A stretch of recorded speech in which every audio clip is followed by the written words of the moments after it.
নমস্কার বন্ধুরা, শ্রাবণী রান্নাঘরে আপনাদের সবাইকে স্বাগত জানিয়ে আমি আবারও একটা রান্নার ভিডিও নিয়ে আপনাদের সামনে চলে এসেছি। আজকের আমি আপনাদের মটর ডাল দিয়ে একটা অসাধারণ রেসিপি বানিয়ে দেখাবো। আশা করি আপনাদের ভালো লাগবে। তার জন্য কিন্তু আমার পুরো ভিডিওটা আপনাদের দেখতে হবে। আর দেখা শুরু করার আগে একটা লাইক দেবেন, সুন্দর একটা কমেন্ট করবেন আর শেয়ার করতে ভুলবেন না। তাহলে চলুন আজকের আমি এই মটর ডাল দিয়ে কি বানাই সেটা আপনারা একবার দেখে নিন। রান্নাটা করার জন্য প্রথমে আমি এখানে দেখুন মটর ডাল নিয়ে নিয়েছি। আর মটর ডালটা কিন্তু আমি এখানে প্রায় 5 থেকে 6 ঘন্টা মতো নর্মাল টেম্পারেচার জলে কিন্তু এটা ভিজিয়ে রেখেছিলাম। ডালটা কিন্তু আমার এখানে ভিজে অনেকটাই ফুলে গেছে। এইবারে দেখুন আমি একটা মিক্সিং জার নিয়ে নিয়েছি।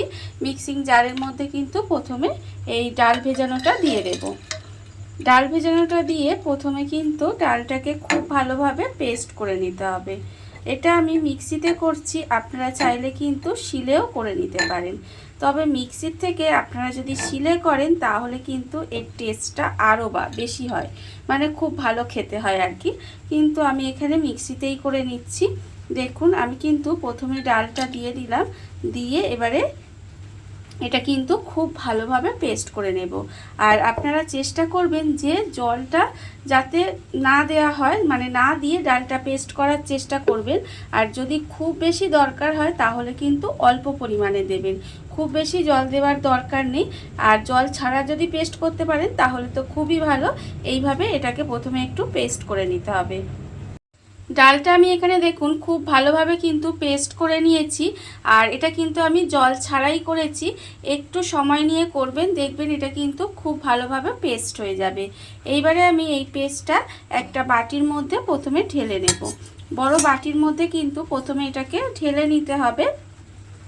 ডালটা আমি এখানে দেখুন একটা বাটির মধ্যে ঢেলে নিয়েছি। আর এবার কিন্তু ডালটাকে এইভাবে একটু হাত দিয়ে ফেনিয়ে নিতে হবে। ফেনিয়ে নিলে তাহলে কিন্তু রান্নাটা ভালো হবে। আর আমি কিন্তু প্রতিদিনের মতো আপনাদের একটা কথাই বলবো যে প্লিজ আমার ভিডিওটা আপনারা টেনে টেনে দেখবেন না, পুরো ভিডিওটা দেখুন, আশা করি আপনাদের ভালোই লাগবে। দেখুন আমি কিন্তু ডালটাকে এইভাবে খুব ভালোভাবে একটু সময় নিয়ে ফেনিয়ে নেব, যাতে ডালটা অনেকটাই হালকা হয়ে যায়। আর আমি এটা আজকের কি বানাচ্ছি বলুন তো, আমরা দেখবেন অনেক সময় গরমের সময় কিন্তু জল ঢালা ভাত খাই বা পান্তা ভাত খাই, তার সঙ্গে কিন্তু এরকম যদি একটা ডালের বড়া থাকে তাহলে দেখবেন খেতে কিন্তু অসম্ভব সুন্দর লাগে। এইভাবে আপনারাও কিন্তু একদিন হলেও বাড়িতে বানিয়ে দেখতে পারেন। দেখুন আমি কিন্তু ডালটা একটু সময় নিয়ে এইভাবে একটু ফেনিয়ে নেব। ডাল বাটাটা আমি কিন্তু এখানে খুব ভালোভাবে ফেনিয়ে নিয়েছি। এর ফলে দেখুন এর কালারটা কিন্তু অনেকটাই হালকা হয়ে গেছে। আর এইভাবে একটু সময় নিয়ে কিন্তু ডাল বাটাটা খুব ভালোভাবে ফেনিয়ে নিতে হবে। ফেনানো আমার হয়ে গেছে। এইবারে আমি এর মধ্যে দিয়ে দেবো দেখুন আলু। এখানে আমি ছোট যে গ্রেটার হয় সেই গ্রেটারে কিন্তু গ্রেট করে খুব ভালোভাবে 4-5 বার ধরে ধুয়ে রেখেছি। সেই গ্রেট করা আলুটা কিন্তু আমি এখানে দিয়ে দিলাম। এখানে আমার দুটো মাঝারি সাইজের আলু গ্রেট করা আছে, সেই আলুটা আমি এখানে দিয়ে দিয়েছি। এইবারে আমি এর মধ্যে দেব দেখুন পেঁয়াজ কুচি। এখানে কিন্তু পেঁয়াজের পরিমাণটা একটু বেশি দিতে হবে, তাহলে কি হবে খেতে বেশি ভালো লাগে।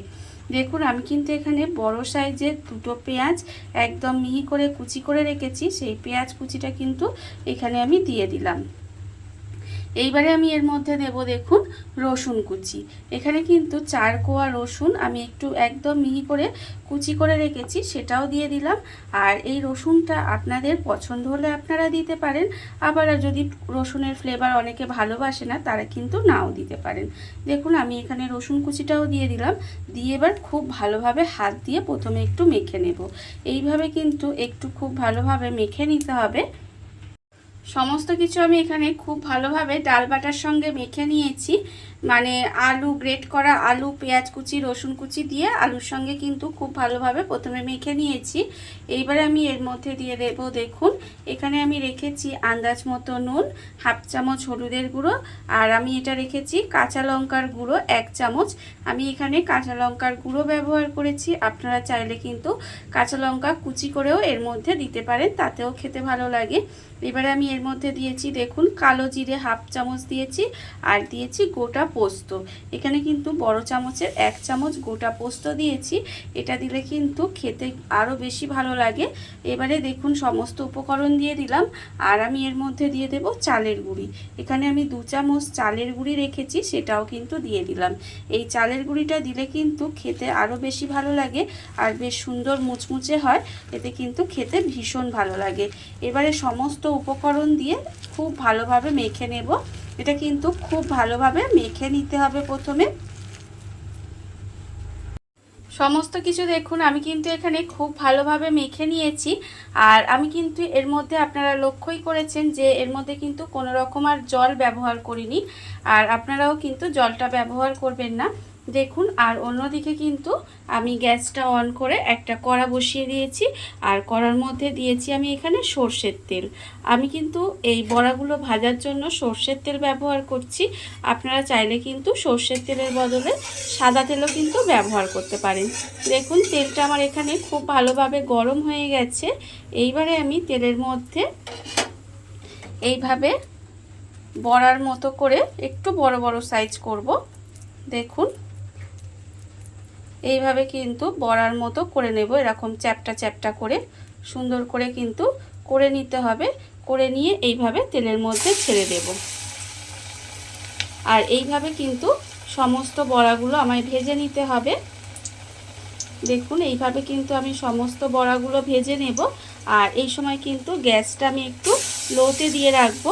লোতে দিয়ে রেখে বড়াগুলো কিন্তু ভাজতে হবে, তাহলে দেখবেন ভেতর থেকেও সুন্দরভাবে ভাজা হয়ে যাবে, আর খেতেও কিন্তু অনেক বেশি সুন্দর লাগবে। আর আপনারা যদি গ্যাসটা জোরে দিয়ে ভাজেন তাহলে কিন্তু ওপরটা দেখবেন খুব সহজেই লাল হয়ে যাচ্ছে, আর ভেতরটা যদি কাঁচা থেকে যায় তখন কিন্তু খেতে ভালো লাগবে না। সেই জন্য এইভাবে গ্যাসটা লোতে দিয়ে উল্টে পাল্টে বড়াগুলো কিন্তু আমায় সুন্দর করে লাল লাল করে ভেজে নিতে হবে। বড়াগুলো আমার এখানে দেখুন লাল লাল করে ভাজা হয়ে গেছে। বড়াগুলো কিন্তু আমি এখানে উল্টে পাল্টে লাল করে ভেজে নিয়েছি। এইবারে আমি বড়াগুলোকে তুলে রেখে দেব। এর থেকে কিন্তু বেশি কালার করব না। দেখুন বড়াগুলো আমার একদম সুন্দরভাবে লাল লাল করে ভাজা হয়ে গেছে। এইবারে বড়াগুলোকে কিন্তু আমাকে এইভাবে খুব ভালোভাবে তেলটা ঝারিয়ে নেব। ঝারিয়ে নিয়ে এখানে তুলে রেখে দেব। বড়াগুলো আমি এখানে তুলে রেখে দিলাম। এবারে কিন্তু আবারও আমি এইভাবে হাতে করে অল্প অল্প নেব, নিয়ে আবারও কিন্তু ঠিক বড়ার মতো এইভাবে চ্যাপটা চ্যাপটা শেপ দিয়ে নেব।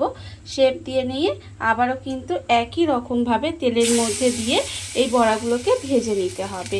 আর এইভাবেই কিন্তু আমি সমস্ত বড়াগুলো ভেজে তারপরে আবারও আপনাদের সামনে ফিরে আসছি।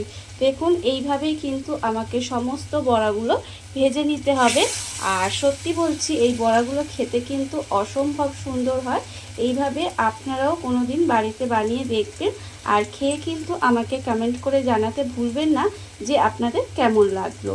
দেখুন এইভাবেই কিন্তু আমি সমস্ত বড়াগুলো প্রথমে ভেজে নেব।